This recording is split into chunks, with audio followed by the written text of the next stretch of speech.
Bonjour à tous et aujourd'hui dans cette vidéo nous allons voir comment écrire un résultat avec son incertitude associée. Ceci sera valable pour une série de mesures ou une mesure unique. Alors commençons par prendre un exemple. Vous mesurez une masse et vous avez son incertitude associée, type A ou type B, peu importe, ce sera pareil. Et maintenant que vous avez les deux résultats, comment écrire le résultat final ? Eh bien, au lycée, un seul chiffre significatif à la certitude va suffire. Pourquoi ? Eh bien, vu la qualité de l'expérimentateur et du matériel, cela suffit. Mais ce n'est pas tout le temps la règle. Donc, cela veut dire qu'on va garder simplement ici le 3. Les autres chiffres vont être enlevés. Donc, si on arrondit par excès, cela me donne un résultat pour l'incertitude type de 0,04 g. Maintenant, si l'incertitude est à 0,04 g, cela veut dire que cela n'aura plus de sens d'aller au-delà de cette deuxième décimale. Donc on va enlever les chiffres qui sont après le 5 ici, qui est la deuxième décimale de notre mesure, c'est-à-dire le 7 et le 8. Donc le dernier chiffre significatif de la mesure doit être à la même position en écriture décimale que le chiffre de l'incertitude. Donc cela nous donne un résultat final de 3,45 g.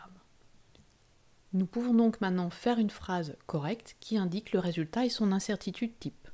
Voici la phrase, la valeur mesurée est m égale 3,45 g avec une incertitude type UM égale 0,04 g. On vient donc de voir que le résultat de la mesure est écrit avec un nombre de chiffres significatifs en accord avec l'incertitude. C'est l'incertitude qui guide le nombre de chiffres significatifs de la mesure. Et cela a une importance quand on fait un grand nombre de mesures.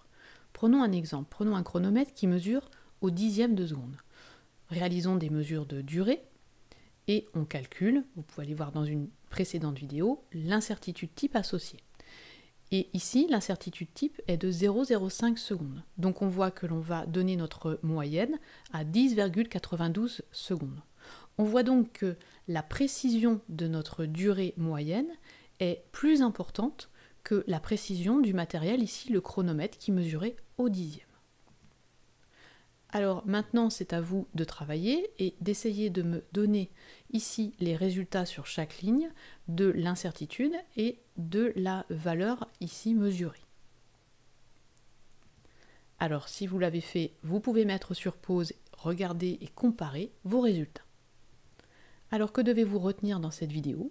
Eh bien que l'incertitude est arrondie par excès pour ne garder qu'un seul chiffre significatif et que le dernier chiffre significatif de la mesure doit être à la même position en écriture décimale que le chiffre de l'incertitude.